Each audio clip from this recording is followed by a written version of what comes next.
Skirt পরে স্কার্টের নিচে underpant না পরলে কি হবে?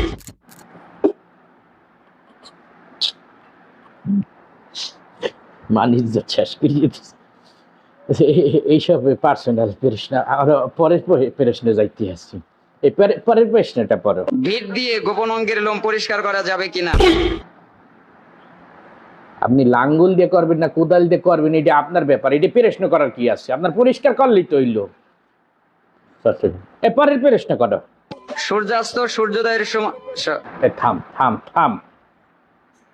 এবার তোর যখন মন চাই তুই তখন তা করবি, তোর কখন কি করবি না করবি তোর বলছি একটু মানে জানাশোনার জন্য ভালো প্রশ্ন করতে।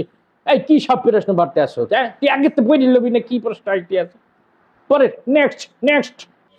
এইগুলো প্রশ্ন পড়তেই তো লজ্জা করে। যাইটা তুই বোঝো তাই তুই তুই পরও কে গিয়া বেটা, পড়তে লজ্জা করে আবার পরে। এই নেক্সট পরের প্রশ্ন কর। সূর্যাস্ত সূর্যোদয়ের সময় সব কি কম ওই দে, এ উত্তরটা তুই বইলে দে, তুই বইলে দে, আমি কিছু বলবো তুই বল। সব সময় করা যাবে যখন মন চায়। যখন মন চায়, এটি আবার প্রশ্ন করতে হয়। নেক্সট।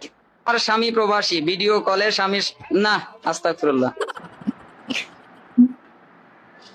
এই তোরে আমি বলছি যে এইসব প্রশ্ন পড়িস না, মানুষ জমতেছে সংস্কৃতি আমার আজকে। সুপ্রিয় দর্শক, আজকের আবহাওয়া বেশি একটা ভালো না, যে কোনো সময় ঠাডা পড়তে পারে। আমাদের অনুষ্ঠান আজকের মতো শেষ করতে আসি। পরবর্তী প্রশ্ন পর্ব দেখার জন্য আপনাদেরকে অসংখ্য ধন্যবাদ।